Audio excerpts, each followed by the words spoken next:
Hello everyone, कैसे हैं आप लोग। तो आज आपके सामने हाजिर हूँ ये केमिस्ट्री का जो कि बहुत इंपॉर्टेंट चैप्टर था, तत्वों का वर्ग आवर्ती वर्गीकरण। इसके बारे में पूरा डिटेल से पूरा लेसन खत्म कर दिया हूँ। ठीक है, कल ही शाम को वो वीडियो गई थी, जरूर देख लें। बहुत कम लोग अभी तक देखे हैं। ठीक है, और अब मैं उस दिन वादा किया था कल कि इस पर जो इंपॉर्टेंट सब्जेक्टिव क्वेश्चन बनेंगे, लॉन्ग सब्जेक्टिव क्वेश्चन जो भी हो, शॉर्ट एक होता है लघु उत्तरीय, एक दीर्घ उत्तरीय। ठीक है, तो इन दोनों से सब्जेक्टिव क्वेश्चन मैं आपको 5 यहाँ पे बहुत इंपॉर्टेंट सब्जेक्टिव क्वेश्चन आपके सामने पेश करने वाला हूँ, जो बहुत ही इंपॉर्टेंट है। ठीक है, अगर आपको ये सभी सवाल याद नहीं है तो जरूर याद कर लीजिए और अपने कॉपी पे तो जरूर नोट कीजिए। ऑब्जेक्टिव क्वेश्चन नोट करने की जरूरत नहीं, सब्जेक्टिव क्वेश्चन जरूर नोट कीजिए। ठीक है, और इसमें से बहुत सारा पॉइंट जो आपको पता है, इतना दिन से पढ़ रहे सब्जेक्टिव वगैरह, तो बहुत से लोगों को पता है, जो कंटिन्यू चैनल पे है ना, उनको पता है, अब पढ़ रहे कंटिन्यू, तो आपको याद करने में बहुत आसानी हो जाएगी जब बहुत कुछ पता होता है तो। ठीक है, तो स्टार्ट करें, वीडियो को सोच लेकर आखिर तक देखेंगे। ओके, चलिए, तो सबसे पहला सवाल आपके सामने हाजिर है। सवाल यहाँ पे देखिए क्या बोलता है, तत्वों के इलेक्ट्रॉनिक विन्यास का आधुनिक आवर्त सारणी में तत्वों की स्थिति से क्या संबंध है ना। तत्वों के इलेक्ट्रॉनिक विन्यास जो निकाला जाता है उसका आधुनिक आवर्त सारणी में जो, तो उसकी स्थिति से क्या संबंध है, स्थिति से कैसे पता चल गया हमको कि तत्व का आवर्त, इसका इलेक्ट्रॉनिक विन्यास ये है। मैं आपको कल ही पढ़ाया था, पूरा चैप्टर में बहुत अच्छे तरीके से मैं अंडरस्टैंड करवाया था। ठीक है, कि उसका कैसे स्थिति पता कर लेते हैं, आवर्त, उसका आवर्त सारणी से हम क्या पता करते हैं, उसकी स्थिति पता कर लेते हैं कि ऐसा आधुनिक आवर्त सारणी में अरेंज किया गया तत्वों को जो उसका इलेक्ट्रॉनिक विन्यास के हिसाब से उसका स्थिति भी पता करते हैं, ये कहाँ पे तत्व होगा ये। ठीक है ना, तो चलिए आंसर यहाँ पे देखिए क्या बोलता है। यदि तत्व का इलेक्ट्रॉनिक विन्यास ज्ञात हो, अगर तत्व का इलेक्ट्रॉनिक विन्यास ज्ञात हो, अभी एग्जांपल भी देने वाले हैं कि अगर तत्व का इलेक्ट्रॉनिक विन्यास हमको पता है तो आवर्त सारणी में उसकी स्थिति को ज्ञात किया जाता है। आराम से ज्ञात कर लेंगे जब आवर्त हमको ज्ञात रहेगा तब। जैसे आप इसी को देख लीजिए, जो मैं कल बताया था, इसी को देख लीजिए कि क्या बोलता है। तो यहाँ पे मैं आपको बताया था कि अगर स्थिति पता है, क्या बोल रहा है, एक संयोजकता इलेक्ट्रॉन वाले समूह एक में रखा जाएगा। समूह समझ रहे हैं ना, ये जो खड़ा खड़ा है उसको समूह बोलते हैं। संयोजकता इलेक्ट्रॉन किसको बोलता है, जो आखिरी में होता है ना, जैसे कि 2 8 7 है। ठीक है, 2 8 7 है, 7 क्या है, ये जो लास्ट में है ना, इसको संयोजकता नहीं बोलेंगे, इसको संयोजकता इलेक्ट्रॉन बोलेंगे, जो आखिरी में है। तो 7 संयोजकता है, तो 7 संयोजकता इलेक्ट्रॉन वाले तत्व को कहाँ रखेंगे, 17 में रखेंगे। अब 17 में 7 है, तो अब हम पता करें कि ये कौन सा तत्व है, दिखाता हूँ मैं। अब देखिए जब 7 आ गया मतलब हमको पता चल गया 2 8 7, मतलब इसका परमाणु संख्या कितना हो गया, 17। और 17 कितना नंबर पे, 17 क्या है, 17 ये है क्लोरीन। क्या है, क्लोरीन है। तो देखिए क्लोरीन, देखिए यहाँ पे दिख रहा है आपको, है ना 17 नंबर पे। और वहाँ पे लिखा हुआ भी है, वहाँ पे देखिए गौर से, वहाँ पे लिखा हुआ भी दिखा रहा है कि ये जो क्या है, ये जो है ना, ये देखो Cl लिख रहा, एक मिनट, ये देखिए Cl आपको दिख रहा है लिखा हुआ है यहाँ पे।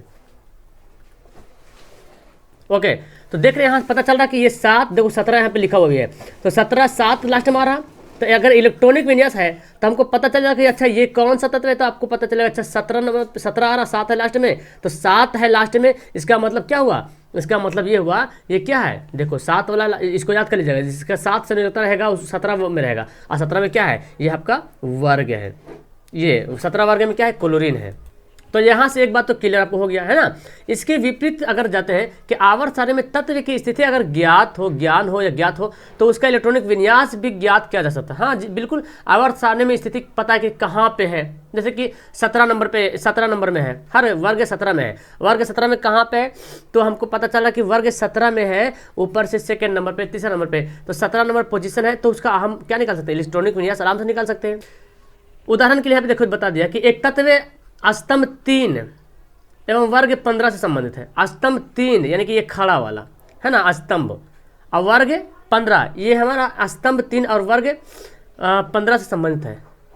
तो सॉरी यहाँ पे मिस्टेक था कि एक तत्व आवर्त 3 जैसे 7 ये होता 36 वाला आवर्त होता है ऐसे, और वर्ग 15 से संबंधित है। ठीक है, कोई तत्व है जो आवर्त 3 है, वर्ग 17 से, तथा उसके 72 संयोजकता कक्षा में इलेक्ट्रॉन की संख्या कितनी है, 5 है। क्योंकि यह तत्व नहीं होगा, सॉरी यहाँ पे स्तंभ होगा, क्योंकि यह आवर्त जो है 3 से संबंधित है। ठीक है, इसलिए इसका 72 कक्षा में क्या होगा, m कक्षा जन KLM, इसी तरह अरेंज करते हैं ना, KLMNO कक्ष, किसी का इलेक्ट्रॉन का कक्ष इसी तरह रेडी करते हैं। इसका इलेक्ट्रॉनिक विन्यास क्या हो गया, 2 8, जो लास्ट में 5 है, मतलब इलेक्ट्रॉन की संख्या आखिरी में 5 है, मतलब कि 2 पहले भरा हुआ है है ना, K पूरा 2 से भर गया, L भी भर गया 8 से, चूंकि 2 8 18 32 होता है, और लास्ट में बचा 5, तो 2 8 10 5 15, तो 15 आप देखेंगे कौन सा तत्व होता है, 15 होता है क्या, फास्फोरस होता है ना। आइए मैं दिखाता हूँ उसमें, यहाँ पे ध्यान से देखेंगे, दिख रहा है आपको यहाँ पे, ये देखिए जहाँ पे मैं कलम चला, ये देखिए 15 नंबर पे दिख रहा। वह आवर्त कितना नंबर है, आवर्त तीसरा नंबर पे, 1 2 तीसरा आवर्त है, और वर्ग कितना नंबर है, 15 नंबर पे है। तो इससे हमको इसकी ज्ञान हमको पता चल जा रहा कि किसी भी तत्व का अगर इलेक्ट्रॉनिक विन्यास पता है तो उससे हम उसकी स्थिति पता कर सकते हैं, या तो फिर किसी तत्व का अगर स्थिति पता है तो उसका हम इलेक्ट्रॉनिक विन्यास भी निकाल सकते हैं, है ना। तो इससे इसका आंसर क्लियर हो गया। और क्या बोलता है, और जैसे कि एक और एग्जांपल देखो, एक और एग्जांपल आप देख लीजिए। देखिए बहुत अच्छा एग्जांपल है कि अगर इलेक्ट्रॉनिक विन्यास 2 8 18 17 है, तो पहला KLMN होता है ना, तो K में तो 2 फिल हो गया, 8 में 8 फिल हो गया, और M में 18 फिल हो गया, और लास्ट में बचा 7। तो जो आखिरी में है यही इसी को बोलते हैं संयोजकता इलेक्ट्रॉन। क्या बोलते हैं, संयोजकता इलेक्ट्रॉन बोलते हैं, क्योंकि तत्व की संयोजकता इलेक्ट्रॉन कितना है, 7 है। इसलिए यह वर्ग 17 से, क्यों आखिरी में 7 है तो वर्ग 17 से संबंधित होगा। क्यों, अभी मैं आपको बताया था, अभी मैं दिखाया था ना, एक बार फिर देख लो। देखिए जरा इसको गौर से देखिए, इसको नोट कर लीजिए, ठीक है। कि अगर 2 संयोजकता वाला मिल रहा तो आप बोले, किसी से आपसे सवाल पूछा जाए कि अगर 2 संयोजकता किसी के इलेक्ट्रॉन है तो दूसरा में रहेगा, 1 2 क्लियर है। बाकी जो हम क्यों नहीं बता रहे, बाकी 3 से लेकर 3 आवर्त वर्ग 3 से 12 तक ये संक्रमण तत्व है, ठीक है। इसको नहीं पढ़ना आपको, ठीक है। तो देखो 3 रहेगा 13 में, 4 संयोजकता रहेगा 14 में, 5 संयोजकता वाला रहेगा 15 में, 6 संयोजकता वाला रहेगा 16 में, 7 17, तुम बैठ भी रहा था, मुंह पे पूरा बैठ जा रहा, 2 से 12 गोली मारो, हटाओ उसको, ठीक है।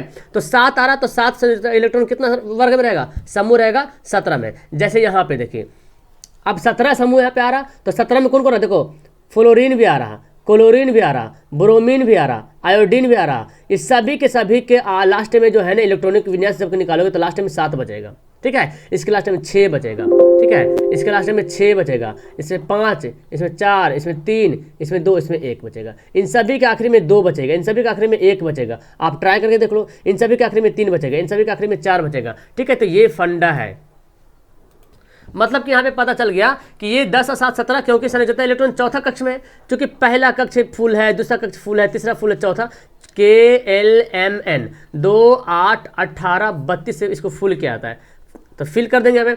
तो आपको क्या पता चला, स्तंभ 17 से संबंधित है, मतलब ये कौन सा तत्व है, ये है ब्रोमीन। कौन सा तत्व है, ब्रोमीन है तत्व, ठीक है। तो आपको अब जैसे ये कितना इसका निकाल लीजिएगा, ये इस परमाणु संख्या ज्ञात हो जाएगा। जैसे जब इलेक्ट्रॉनिक विन्यास से परमाणु संख्या ज्ञात होगा ना जी, तो ज्ञात हो जाएगा, तो परमाणु संख्या पता चल, अच्छा ये परमाणु संख्या ब्रोमीन क्या है, 17 गया, अच्छा ये तो क्लोरीन है, समझ में आ रहा है। तो ये सवाल का आंसर हो गया। ये कहने का मतलब ये हो रहा कि इलेक्ट्रॉनिक विन्यास तत्वों के जो इलेक्ट्रॉनिक विन्यास निकालते हैं, तो आधुनिक आवर्त सारणी में इसका क्या संबंध है। तो यही संबंध है कि अगर इलेक्ट्रॉनिक विन्यास अगर पता रहता है तो तत्व कौन है, कहाँ पे, वो भी पता चल जाएगा। अगर तत्व कहाँ पे दिया है, कितना वर्ग कितना आवर्त में दिया हुआ है, तो कौन सा तत्व है उसका इलेक्ट्रॉनिक विन्यास का, ये भी आपको ज्ञात हो जाएगा। यही संबंध है, ठीक है। सेकंड सवाल देखें।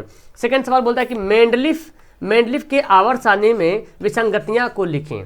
क्या विसंगतियां थी मेंडलीफ के आवर्त सारणी में। इस सवाल को ऐसे ही पूछा गया है कि आधुनिक आवर्त सारणी द्वारा किस प्रकार के मेंडलीफ के आवर्त सारणी की विविध विसंगतियों को दूर किया, मतलब विसंगतियां जो सेट नहीं हो पाया, जो उसको दूर किया, कैसे किया गया, ठीक है। तो इसको देखते हैं। मेंडलीफ की आवर्त सारणी की विसंगतियां, मतलब उसको सीमाएं बोले, है ना। तो देखिए आधुनिक आवर्त सारणी में हाइड्रोजन का प्रथम समूह में तर्क संगत स्थान है ना। मतलब जिस तरह से मेंडलीफ रखा था ना, उसी तरह से ये भी रखे थे। जिस तरह से मेंडलीफ ने अपने आवर्त सारणी में हाइड्रोजन को पहले स्थान पर रखा था, तो आधुनिक आवर्त सारणी में पहले स्थान रखा, क्योंकि हाइड्रोजन विद्युत धनात्मक। तर्क संगत मतलब हुआ कि सेम मैटर बात कर रहा, दोनों में जो मैच कर रहा, दोनों आधुनिक आवर्त सारणी और मेंडलीफ के आवर्त सारणी में जो बातें जो बराबर हो रही, वो उसके बारे में बात किया जा रहा है, ठीक है। आधुनिक आवर्त सारणी में तत्वों को उनके बढ़ते हुए परमाणु संख्या के क्रम में रखा गया, ठीक है। इसलिए किसी तत्व के समस्थानिकों को तत्व के साथ उसी स्थान पर आवर्त सारणी में रखा गया। क्या बोला गया, आधुनिक आवर्त सारणी में जो है तत्वों को बढ़ते परमाणु संख्या के क्रम में रखा गया है, जानते हैं आप, है ना। और इसीलिए किसी तत्व के समस्थानिक है तो उस समस्थानिक के जितना तत्व है सबको उसी स्थान पर आवर्त सारणी में रखा गया। तीसरा है भारी एवं हल्के तत्व का क्रम भी आधुनिक आवर्त सारणी में सही है। कौन सा भारी तत्व है, कौन सा हल्का तत्व है, उसका भी जो क्रमायोजन जो किया गया एकदम सही तरीके से किया गया, जो मेंडलीफ की आवर्त सारणी में ऐसा नहीं था। आखिरी गैसों का स्थान भी तर्कसंगत 18 में समूह में है ना। आखिरी गैस का भी स्थान क्या है, तर्कसंगत। उन्होंने भी 18वां कॉलम छोड़ दिया था, ठीक है, कि यहाँ पे आएगा तो फिल होगा, क्योंकि मेंडलीफ के टाइम में जो आखिरी गैस की खोज नहीं हुई थी, वहाँ तो सिर्फ 63 ही तत्व खोज हुई थी, ठीक है। तो उसका स्थान 18 में छोड़ के यहाँ पे कुछ ना कुछ फील होगा, ठीक है। चलिए इसका आंसर होगी तर्कसंगति है। अगला सवाल देखो, उत्कृष्ट गैस, जानते हैं बहुत अच्छी तरीके से उत्कृष्ट गैस वर्ग समूह वर्ग जो है या समूह 18 में आता है। तो उत्कृष्ट गैस को अलग समूह में क्यों रखा गया है ना, एक अलग समूह क्यों बना दिया गया उत्कृष्ट गैस को, क्यों, क्या कारण है, what is the reason for this question. तो बोलता है इस परिवार के सदस्य को शून्य वर्ग में रखा गया है। शून्य वर्ग, 18 वर्ग को शून्य वर्ग भी कहता है, क्योंकि इसके आखिर में 0 बचता है या तो 8 बचेगा इसको, चूंकि अब इसको कुछ लेने ही नहीं है। एक तो हीलियम सिर्फ 2 बचता है ना, और एक 2 और 8 बचता है, तो इसको कहीं से ग्रहण करने की जरूरत ही नहीं है, ये पहले से पूरा भरा हुआ है, तो शून्य वर्ग में रखा गया। वास्तव में ये है कि ये सभी सदस्य 0 संयोजकता प्रदर्शित करता है, मतलब इसका संयोजकता है ही नहीं। जैसे कि किसी और का संयोजकता ले लीजिए, ठीक है, उसका संयोजकता कितना हो गया, मतलब कि 2 8 किसी की संयोजकता है, नियोन हो गया तो 8 हो गया। तब ये किसी से तो करेगा नहीं, ये किसी से ना तो इलेक्ट्रॉन को त्यागेगा ना तो इलेक्ट्रॉन को ग्रहण करेगा, है ना। इसका संयोजकता क्या होगा, 0 हो जाएगा। अब जिसका संयोजकता 0 हो उसको हम रख दे कहाँ, इसको कहाँ रखा गया, शून्य वर्ग में रखा है, मतलब वर्ग 18 में रखा गया। इसका अर्थ यह है कि अन्य तत्वों के साथ संयोजित होने की प्रवृत्ति नहीं रखती है, ये किसी तत्व के साथ शामिल होना नहीं चाहते हैं। हीलियम के साथ संयोजकता सेल सेल एक ही में रखा गया है ना। हीलियम की संयोजकता सेल केवल एक ही में रखा गया जिसमें 2 इलेक्ट्रॉन है। अन्य परिवार के सदस्य में संयोजकता सेल में 8 इलेक्ट्रॉन है, मतलब हीलियम ही एक ऐसा है जिसका संयोजकता जो है 2 है और उसी में रखा गया। बाकी सब के सब क्या है, सबके संयोजकता कितना है, 8 इलेक्ट्रॉन है। संयोजकता जिसको बोलते हैं 8 संयोजकता इलेक्ट्रॉन की संख्या के बराबर होती है, इसलिए यह शून्य संयोजकता प्रदर्शित करते हैं। यानी कि एक हीलियम अपवाद, मान लीजिए कि एक हीलियम बेचारा अलग से चला गया घुस घास के और जाके सेट हो गया कहाँ पे, 18 वर्ग में, यानी कि शून्य वर्ग में, ठीक है। तो इस सवाल को याद करना कोई भारी चीज़ है नहीं, बहुत सारी बातें आपको पता है इसमें कैसे कैसे क्या है। ऑब्जेक्टिव इतना खतरनाक से तरीके से मैं आपको पढ़ा रहा हूँ, आप पढ़ रहे हो, तो इन सभी बातों को आपके माइंड में पूरा सेट होया हुआ है, तो इनको भूलने की जरूरत नहीं है, बस 2-3 बार पढ़ने की। और बाकी सारी बातें जो आप सब जान रहे हैं कि ये हीलियम कहाँ पे है, उत्कृष्ट गैस क्यों उसको अलग कर देगा, क्योंकि अभी पता दिया मैं, क्योंकि वो किसी से तो ना तो इलेक्ट्रॉन त्यागेगा ना तो ग्रहण करेगा, उसको किसी तत्व से करने की प्रवृत्ति उसके पास नहीं है, ठीक है ना, इसीलिए।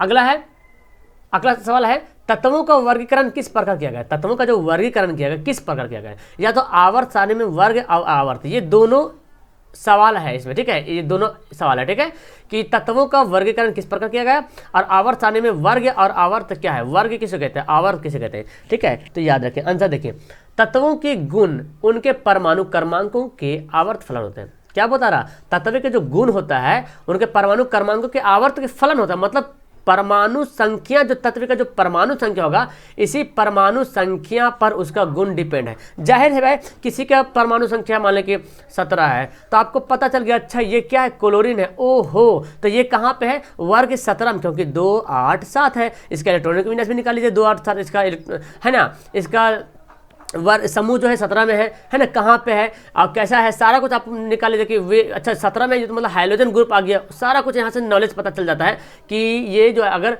क्रमांक हिसाब से रखते हैं तो ये परमाणु क्रमांक क्या बताता है कि इसका जो गुण बताता, तत्वों का गुण बताता है परमाणु क्रमांक। इसीलिए मोस्ले ने आवर्त सारणी को परमाणु क्रमांक के आधार पर रखा था कि उसका उसी से सारा गुण उसका पता चल जाता है, ठीक है। और उसी से हम उसका द्रव्यमान भी निकाल लेते, लगभग किसी का परमाणु संख्या मान लें 24 है तो 24 × 48 के आसपास उसका द्रव्यमान निकलता है, मतलब एक अप्रोक्सीमेट में निकल जाता है, ठीक है, 0.123 इस तरह से रहा था, कोई दिक्कत नहीं। जब तत्वों को उनके बढ़ते परमाणु संख्या के आधार पर रखा जाए तो समान गुणों वाले तत्व नियमित अंतर के बाद प्रकट होते हैं। बिल्कुल, जब तत्वों को परमाणु संख्या के आधार पर रखा जाता है, जब तत्वों को उनके बढ़ते परमाणु संख्या के आधार पर रखते हैं, ठीक है, जैसे माने कि सोडियम रखें तो N हो गया, सोडियम हो गया, पोटेशियम हो गया, हाइड्रोजन है ना, तो इसको देखिए 2 8 1 2 8 2 2 8 3, कल मैं बता रहा था 2 8, इस तरह से। तो देख रहे हैं ये जब परमाणु आधार पर रखेंगे तो इनका गुण भी तत्व के नियमित अंतर के बाद, मतलब इसमें जो गुण है तो पता चला अच्छा इसके बाद ये गुण होगा, इसके बाद इसका अलग गुण होगा, इसके बाद इसका अलग गुण होगा, समूह भी पता चल जाए कि किस समूह में रखा हुआ किस समूह में नहीं रखा हुआ है, ठीक है। इलेक्ट्रॉनिक विन्यास इसका मूल आधार है, सबसे बड़ा इसका मूल आधार क्या है, इलेक्ट्रॉनिक विन्यास। और इलेक्ट्रॉनिक विन्यास तो बच्चा को निकालना आना चाहिए, 2 8 18, 32, इसको अरेंज करने बस सीख लो और मैं पढ़ा दिया हूँ, ठीक है, इलेक्ट्रॉनिक विन्यास कैसे निकालना है आपको, ठीक है। चलो अब बोलता क्या, अब बोलता आवर्त किसे कहते हैं, तत्व, और वर्ग किसे कहते हैं। तो देखिए वर्ग जान लीजिए, आवर्त सारणी में उद्धव मतलब समझ रहे ना, ये खड़ा खड़ा जो रहता है ना आवर्त सारणी में 18 पीस, या ऐसे ऐसे ऐसे ऐसे 18 पीस रहता है, इसको बोलते हैं कॉलम बोलते हैं। इंग्लिश में क्या बोलते हैं, कॉलम बोलते हैं, या तो समूह भी बोलते हैं, या उसको वर्ग भी बोलते हैं। लीजिए इतना सारा वर्ग हो गया है ना, ठीक है ना, क्या कहते हैं, या वर्ग, तो हमारा कॉलम या वर्ग कहलाता है। अब देखो आवर्त किसको बोलते हैं, आवर्त सारणी में 36 कॉलम, मतलब ऐसे ऐसे रहता है, ऐसे ऐसे कितना पीस रहता है, 7 पीस रहता है, तो 36 जो है उसको 36 बोलते हैं, ठीक है, उसको क्या बोलते हैं, आवर्त कहते हैं। तो आवर्त सारणी में अगर 36 कॉलम है तो उसको क्या बोलेंगे, उसको बोलेंगे आवर्त बोलेंगे, ठीक है, क्या बोलेंगे, आवर्त। और उद्धव्य खड़ा खड़ा है तो उसको वर्ग भी बोलते हैं, समूह भी बोलते हैं, कॉलम भी बोलते हैं, ये सब बात याद रखें। उद्धव्य स्तंभ कितने हैं आवर्त सारणी, तो 18 हो जाएगा, 36 स्तंभ कितने हैं तो 7 हो जाएगा। ये बात मतलब सवाल घुमा घुमा के आपको दे सकता है, ठीक है। अगला सवाल देखिए, बड़ा इंपॉर्टेंट सवाल है, मेंडलीफ के आवर्त सारणी और आधुनिक आवर्त सारणी में क्या अंतर है। इस सवाल को ऐसे ही पूछा गया है, आधुनिक आवर्त सारणी एवं मेंडलीफ के आवर्त सारणी में तत्वों की व्यवस्था की तुलना कीजिए। तो मतलब दोनों का अंतर बताना। ये दोनों जितना सवाल मैं बता रहा हूँ ना, सारा सवाल एग्जाम में आया हुआ, कुछ आया गहरा सवाल नहीं है, ये एग्जाम में आया हुआ सवाल है। अब मतलब आम फहम शब्द में बोल लिया जाए तो ये क्वेश्चन बैंक ही समझ लो, है ना, क्योंकि क्वेश्चन बैंक क्या होता है, एग्जाम में आया हुआ सवाल है, प्रीवियस ईयर क्वेश्चन है, ठीक है। तो चलते यहाँ पे समझते हैं कि आधुनिक मेंडलीफ के आवर्त सारणी और आधुनिक आवर्त सारणी में क्या डिफरेंट है। पहला है तत्वों को बढ़ते परमाणु द्रव्यमान में व्यवस्थित किया गया। पहला अंतर क्या होगा कि मेंडलीफ के आवर्त सारणी में तत्वों को बढ़ते परमाणु द्रव्यमान में व्यवस्थित किया गया, और दूसरा आधुनिक आवर्त सारणी में क्या है कि तत्वों को बढ़ते परमाणु क्रमांक में व्यवस्थित किया गया। तो आधुनिक आवर्त आप जानते हैं, मेंडलीफ के आवर्त सारणी जो है परमाणु द्रव्यमान पर आधारित है। आप ऐसे भी लिख सकते हैं कि इस मेंडलीफ के आवर्त सारणी परमाणु द्रव्यमान पर आधारित है और आधुनिक आवर्त सारणी परमाणु क्रमांक पर आधारित है। इतना भी लिखेंगे तो ये लाइन क्लियर हो जाएगा।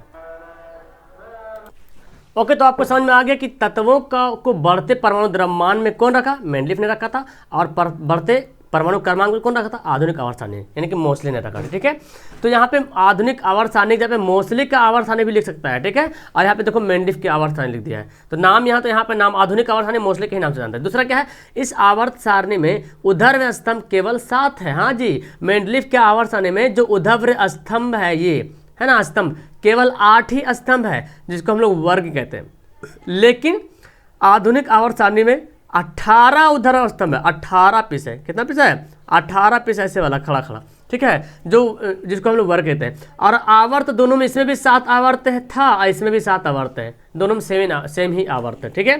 तीसरा देखो कि सभी संक्रमण तत्व को एक ही स्थान पर वर्ग 8 में रखा गया है। किसमें, मेंडलीफ के आवर्त सारणी में जितना संक्रमण तत्व था सभी को कहाँ रखा था, वर्ग 8 में रखा था। किसने, मेंडलीफ ने। लेकिन इन्होंने क्या किया था, 3 से 12 में रख दिया। किसने, मोस्टली ने। आधुनिक आवर्त सारणी में 3 से लेकर 12 तक जो आवर्त, जो ये उदग्र देख रहे ना, उदग्र, उसको 3 से 12 वर्ग में रख दिया गया है, ठीक है, संक्रमण तत्व को। तो यहाँ पे संक्रमण तत्व को 8 में रखा, और यहाँ से 3 से 12 तक जितना भी है वर्ग है, उस 3 से 12 के बीच में संक्रमण तत्व को रख दिया।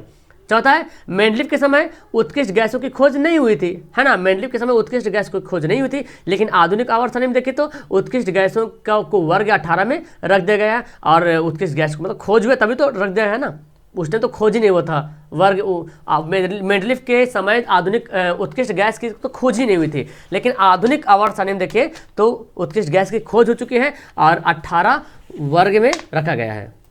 और मुझे बताने की जरूरत भी नहीं कि कितने उत्कृष्ट गैस है, आपको पता होगा, लेकिन फिर भी चलो मैं बता ही देता हूँ। हीलियम हो गया, है ना, हीलियम हो गया, नियोन हो गया, आर्गन हो गया, आपका क्रिप्टन हो गया, आपका जेनॉन हो गया, और रेडॉन। ये देखो 6 उत्कृष्ट गैस की खोज हो चुकी थी। लेकिन आधुनिक आवर्त सारणी में 6 उत्कृष्ट गैस की खोज हुई है और वर्ग 18 में रखा है। लेकिन मेंडलीफ टाइम तो ये तो खोज ही नहीं हुई थी, ठीक है।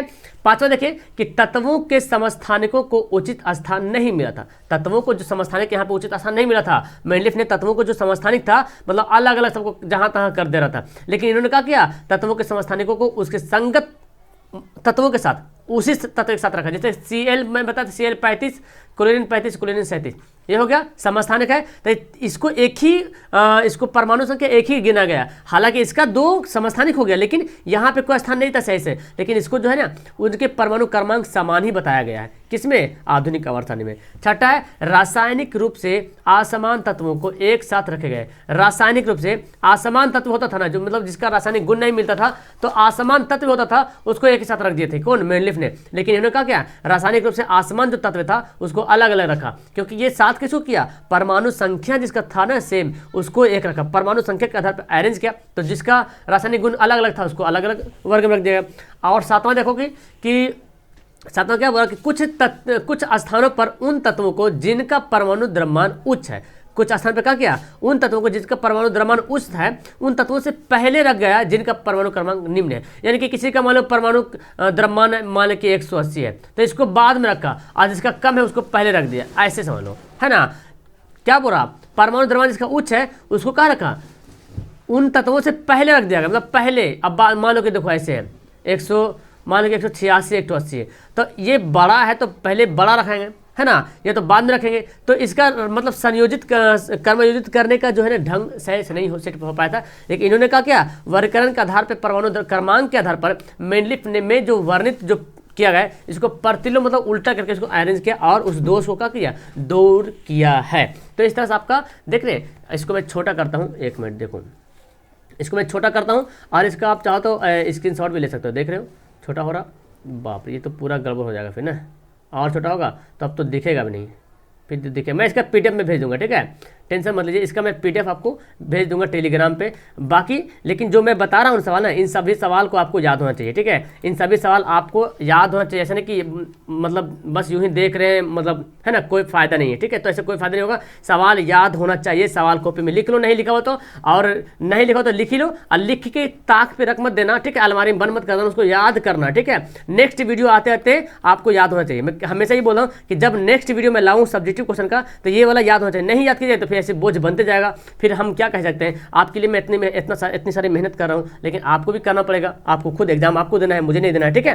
तो उम्मीद करता हूँ आप बहुत अच्छे तरीके से समझ में आ रहा, और कितना को सवाल याद था आपको 5 में से नीचे कमेंट करो, और नहीं याद था तो लिख लो। ओके, कैसे लगे आपको वीडियो ये भी बताओ मुझे, है ना, और अच्छे लगे तो लाइक भी कर देगा। ओके, पहली बार आए तो चैनल को सब्सक्राइब किए बिना जाना मत, अपने दोस्तों को जरूर शेयर करो। Okay, bye, that's all, thank you everyone, have a nice day.